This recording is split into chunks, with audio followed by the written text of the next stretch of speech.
আপনাদের একটা সত্য কথা বলি। সত্য কথাটা হচ্ছে, ভারতে যদি সরকার বিরোধী আন্দোলন হয় বা সরকার বিরোধী আন্দোলন চলে বা যদি সরকার পতনও হয় ককরোচ জনতা পার্টির আন্দোলনে, তাহলে তাদের বাংলাদেশের ক্ষেত্রে ভঙ্গিমাটা কেমন হতে পারে আপনাদের মনে রাখতে হবে। শহীদ জিয়াউর রহমান যখন এই দেশে মারা যায়, তখন কিন্তু ওইখানে কংগ্রেসের সরকার ছিল ভারতে। আপনারা যদি ভেবে থাকেন যে বিজেপি চলে গেলে বাংলাদেশের সাথে সম্পর্কটা ভিন্ন হবে, তাহলে আপনারা ভুল ধারণা করতেছেন।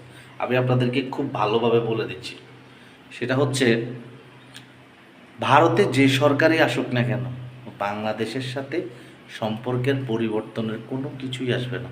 তারা হিন্দুত্ববাদী জিনিসটা ধরে রাখবে। তারা সব সময় আমাদেরকে অস্থিতিশীল করার চেষ্টাই করবে।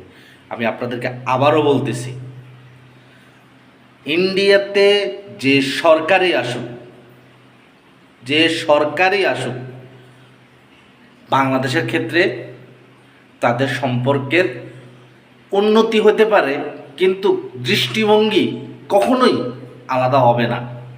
তারা আপনাকে আপনারা হয়তো জানেন, সিকিম যখন ছিল তখন কিন্তু কংগ্রেস সরকারে ছিল।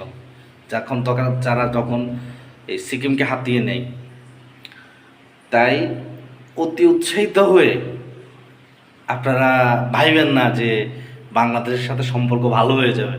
না, বাংলাদেশের সাথে সম্পর্ক কখনো ভালো হবে না। মানে ভালো হইলেও দৃষ্টিভঙ্গি কখনো পরিবর্তন হবে না। বড় ভাই ছোট ভাইয়ের সম্পর্কটা মনে রাখবেন এটা।